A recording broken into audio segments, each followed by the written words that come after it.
Are you looking for a Valentine's Day dessert that tastes decadent but won't use up all your bites, points, or calories? Well, I have the perfect solution for you here. This is my chocolate strawberry icebox pie. Delicious and creamy. And if you're not in the mood for chocolate and strawberry, I'll give you so many options. You'll be making this year round. So if you'd like to see how this is done, stick around because it's coming up next.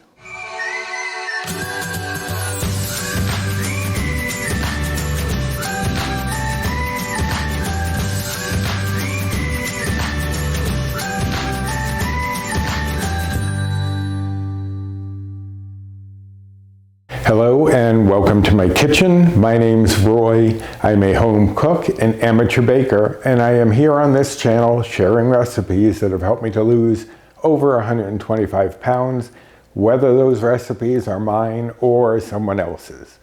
Now today is one of mine, but it's based on a recipe that has been around for ages. I think even before I was born, and that's quite a while ago. This is based on an icebox cake, but I'm calling it an icebox pie because all we have is a crust on the bottom. Typically, an icebox cake has some graham crackers or other cookies and some cream and cookies and cream and cookies and cream so that it becomes dense like a cake. This will not be like that, so I am calling it a pie because we have some graham crackers lining the bottom, and then we will have a few sprinkled on top. Now I came up with this the other day. I was playing around with a few things, and I decided I was going to try and make a strawberry chocolate dessert. And Paul said, "Are you doing this on your channel? Because this would be perfect for Valentine's Day," because it was basically like a chocolate covered strawberry. I was not planning on doing that for this video. I was planning on doing tapioca pudding, but that will wait till next week because Paul suggested I get this one out in time for Valentine's Day. But you don't have to do it for Valentine's Day. You don't have to do these flavors. As we go along, I will tell you this is a versatile recipe. Whatever flavor combination you can think of, you can make it here. But let's go over the ingredients. There are only a few. Now to get the flavors in this pie, I am using some sugar-free gelatin and some sugar-free pudding mix. Now you're gonna need one of each, and this is the 0.3 ounce box of gelatin and the 1.4 ounce box of pudding mix. That might change a little bit depending on the flavor that you pick. But I'm doing chocolate strawberry, cherry and chocolate would be great. Orange and chocolate would be great. You could do almost any flavor of gelatin with vanilla, cheesecake, or white chocolate pudding mix. I think lemon gelatin mix would go great with pistachio pudding mix because lemon and pistachio are a great pairing. I have not tried it yet, so don't hold me to that, but I will be trying it because Paul loves pistachio, so I'm hoping that comes out well. But you can play around with the flavors in this, just one packet of each. I have here 1 cup of almond milk. That is going to help us to get our pudding mix ready. And for the Jell-O, I have here a 1/2 cup measure because we're going to add a 1/2 cup of hot boiling water and then a 1/2 cup of cold water to try to cool it down once it's dissolved. I have here 1 cup of non-fat Greek yogurt. Typically I use the Fage Zero. They didn't have any at the store when I went today, so I'm using the Chobani non-fat Greek yogurt. I have here 1/2 cup of powdered sugar replacement. Now this is the powdered sugar replacement that I'm using, the Bestie powdered sugar. We don't get any aftertaste, which is a big thing because my partner Paul does not like anything that has that aftertaste, that cooling, burning aftertaste. That's really good if you also have that same issue. I used to use Swerve, but it does leave a little aftertaste. This one does not. If you don't have powdered sugar replacement or you can't find it, what you can do is take regular sugar replacement and just blitz it in the food processor just to get it fine. You're gonna process it for a few minutes. It's gonna get very cloudy, so make sure you then keep the lid on until that little cloud inside the food processor settles, and it's gonna approximate powdered sugar. It's not gonna be exactly the same. I didn't wanna use granulated sugar replacement as is because there's no baking involved in this, no heating. So it wouldn't have a chance to really dissolve, so you might get some of that grittiness. So I prefer using the powdered sugar replacement. I have here 1 sleeve of graham crackers. Now we're not going to use the entire sleeve, but most of it. We need 8.5 crackers, the sheets. Typically on the package, it'll say a serving size is 8 crackers. That really means 2 sheets because you see that they're perforated into 4 little crackers. So don't assume 8 crackers is 8 of those sheets because you'll be eating way too many. We are going to be using them, as I said, to line our pan and then to sprinkle a little bit on top. If you want to save a couple of calories, then you could eliminate putting any on top, but it does add a nice little texture and taste on top as well, but that's your call. You could also, if you wanted, chop up some sugar-free chocolate chips and put that in there. You'll just have to adjust and get different bites or points from what I am going to be getting, because I'm not using chocolate chips, although it does sound good. And last but not least, I have here a container of Cool Whip. You need an 8-ounce container of fat-free whipped topping. Now, fat-free tends to be better on the bites and points than the sugar-free or the light. Now, I could only find the reduced fat version at the store. I couldn't find the fat-free when I went. They were missing all sorts of things that I wanted. Using that is actually going to jump the bites and points up by 1. If I had the fat-free, that's what I'm gonna be going by for my bites and points, not using this. But I will list in the recipe that if you do only have this, the bites and points will go up. And again, you could also alter the serving size if you prefer to bring that down a little bit. Because this is going to serve 10 people, but you could jump it up to 12. You could reduce it down to 8 if you wanted a little bit more of a substantial dessert. That is your call. But let me shuffle a few things around. We're gonna get started.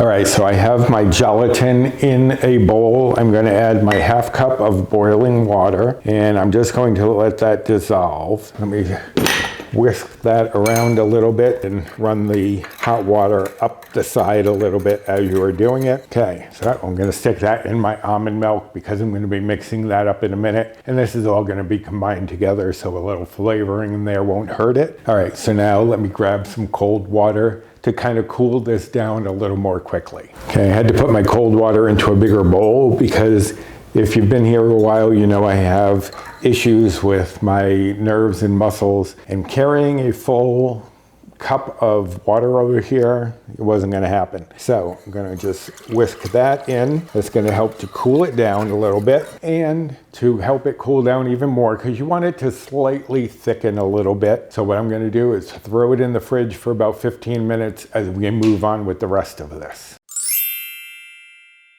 All right, so I have a 9 by 13 pan here. That's what you're gonna want. You could probably do it in a 9-inch, maybe even an 8-inch. It'll just make it much thicker and make the serving sizes a little smaller, but you can do that if you need to. I'm gonna take 2 of my graham crackers and just put them in this baggie because I'm going to crush those later and put those on top. Set that aside for now. Now I'm gonna take just a 1/4 cup of my Cool Whip, and I'm going to put that in the bottom of my pan here. And you just want the 1/4 cup because the rest of it is going into the pie, and you don't want to throw off the setting of the pie by having too little Cool Whip. So we put that in, and I'm just going to spread that out all over the bottom, basically just to hold our graham crackers in place and also to help them to soften as this whole thing sets. All right, so for the other crackers, what I'm going to do is I'm going to take 6 of them and place them. I do have a diagram in the recipe on how you should place these. And I'm going to place 4 of them vertically. I'm going to place 2 of them horizontally across the top. And you're not going to cover the entire thing, and that's fine, you don't have to. But we do need those 2 extra crackers. So I'm gonna cut this one in half. I have a snack for later. Snap that. Obviously not well, but if it breaks, it honestly doesn't matter because it's going to kind of soften up in here anyways. But I am gonna trade this out for the other one. And let's see if I have any better luck here. a little bit. Just put that down. And it did break in half, but again, it doesn't matter that much. We're just lining our pan here, and that's all there is to that step. That is basically our pie crust. That's why I'm not calling this a cake, because as I said, typically an icebox cake is layered with the graham crackers or some other cookie. This, we were only having them on the bottom to save on bites and points, so this is a pie. You can call it a cake if you want, but it's really more of a pie. So let me set this aside. Okay, next we're going to prepare the chocolate pudding mix. I'm putting the milk into a bowl just because I could probably mix it in here, but it's not as easy to whisk around there.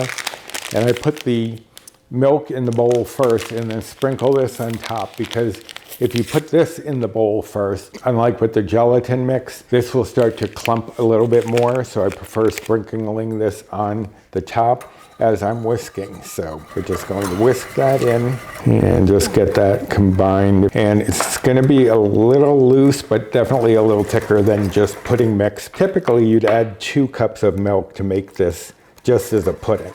Okay, that looks good. Let me set this aside, and I am going to bring in my big bowl. Okay, so I've brought in my big bowl and my mixer. You could whisk this if you wanted, but for me, it gets a little challenging to keep whisking. It's just easier for me to use the electric mixer.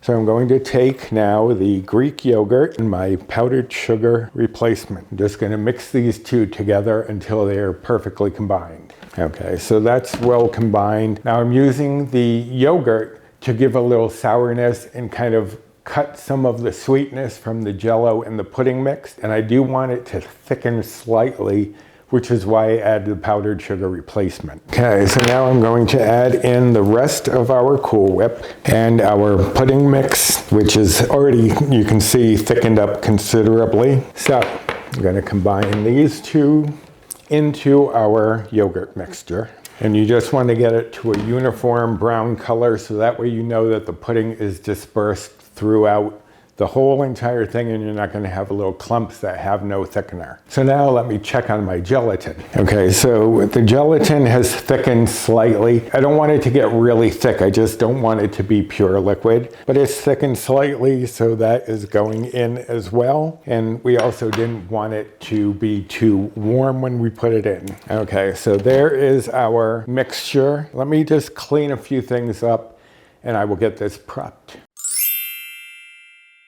Okay, so I have my 9x13 pan here lined with our graham crackers. Just going to scrape the bowl to make sure I'm getting everything. And I'm just going to pour this right over top of the graham crackers. And scrape down the bowl to get all of that goodness in here. If you're paying the points and bites for it and calories, you want to make sure it's in there. Okay, just give that a little shake just to even everything out. Now I'm going to take my graham crackers in my baggie, just 2 sheets, and crush those up.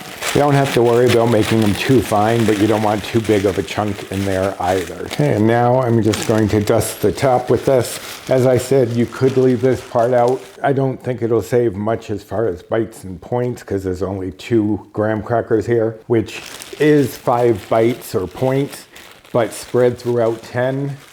I don't know if it'll make that big of a difference, but it may. And calorie-wise, you may want to do without it as well. But it does add a nice little touch to the dessert. Okay, then I'm just going to take the baggie that I use. I'm just going to press lightly just to get those crumbs right into the mixture here, because we don't want them to just be sitting on the top. We want them to get set in there. Okay, now this is going to go into the fridge for at least 2 hours so that it can set up. You can leave it longer. You don't have to, as you'd sometimes do with puddings or gelatins, put plastic directly on top of the pudding Jell-O mixture. You can if it makes you feel better, but I've had it in the fridge for 4 days uncovered, and it didn't get any sort of skin or anything, so I don't think you need to worry about it.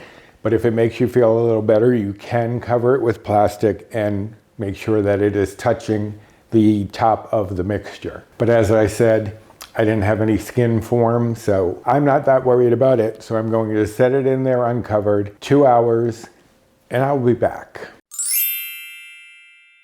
All right, there we have it, my chocolate strawberry icebox pie. And you can see it's soft, but not sticky. I have a little bit of the graham cracker on my finger, but the actual pie itself is set. Now when you cut into this, it will have a soft marshmallowy type texture, and it will be, I have a little spatula, it will be a little difficult to get off the spatula. What I like to do is have a knife or a butter knife that I can hold against the back and then slide the spatula out of the way. Now, as I said, this makes 10 servings. That's how I am doing it.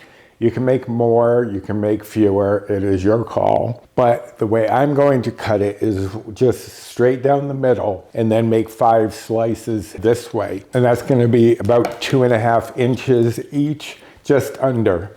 So if you've been on this channel for any length of time, you know that portioning is not my strong suit because I don't always cut correctly. So I'm going to use my ruler to help myself here and just use that as a guide. As I said, cut through the length first. So I'm going to do each one just under 2.5, and I'll just mark underneath where I see the number. That's the reason I do like having a clear ruler, because then I can see what I'm doing here. And I don't know if you can see the way it's cutting through, how soft it is. It's an odd mix of the gelatin and the pudding. It doesn't get firm like the gelatin, but it's not as soft as the pudding. So it's a very interesting texture. All right, so I have them cut out. Now I'm just going to, and even with the measurements, I still got off a little bit here. But let me just go right here in the middle. I'm going to just scoop out a slice, and you can see how firmly set that is. And it's also a nice generous portion. So as I said, I'll take the knife, put this down, and then just pull the spatula out just so that the pie will come off more easily. You could use your finger, but it's a little less chance that you're going to smudge it if you use the knife or a butter knife or what have you. But there you have it, my chocolate strawberry icebox pie. And as I said, it does not have to be chocolate and strawberry. All sorts of flavor combinations are at your disposal, depending on what kind of gelatin and pudding mix you get. Now, obviously, chocolate and strawberry are a great pairing for Valentine's Day, which is coming up, or even cherry and chocolate. Chocolate-covered cherries, you could have that sort of taste in here if you prefer that over strawberries. But as I said, you can play around with the flavors and get something that you really enjoy, and in a decent sized portion. Now I am making this to serve 10, but whether you do 10 or 12, the bites and points are going to be the same. For one serving of this, as 10 or 12, it's going to be 4 Better Balance bites or Old Blue Points. I am on the Healthy Better Balance plan, which is equivalent to the old WW Blue plan, which I guess is basically their own simplified plan at this point. But 4 bites or points for this generous portion. A little fat-free whipped cream on top. Yum. Now, if you're following calories, the calories for this would be 136. And if you are following macros, the fat would be 1.7 grams. The carbs would be 35.7 grams. The fiber would be 0.6 grams. And the protein would be 4 grams. And again, that's if you're doing 10 servings. It'll change, obviously, if you do more or fewer. But I hope that you enjoyed this recipe and this video. And if you did, I would appreciate the usual. Like, subscribe, comment, share, and hit the notification bell for the next time I upload any sort of video. Now, the recipe for this will, of course, be on my blog, and I will link directly to the recipe down below in the description box. Also, down there is a link to my blog itself, my Amazon storefront, my Built Bar rewards, Fetch rewards, Skinny Syrups code, and my social media if you'd like to follow me over there. Both my Instagram and 2 Facebook groups that I'm part of are linked down below. So go check out the description box for all sorts of information. But I think that I am going to break out the whipped cream and add a little dollop to this little beauty and enjoy a delicious creamy treat. So until next time, bye.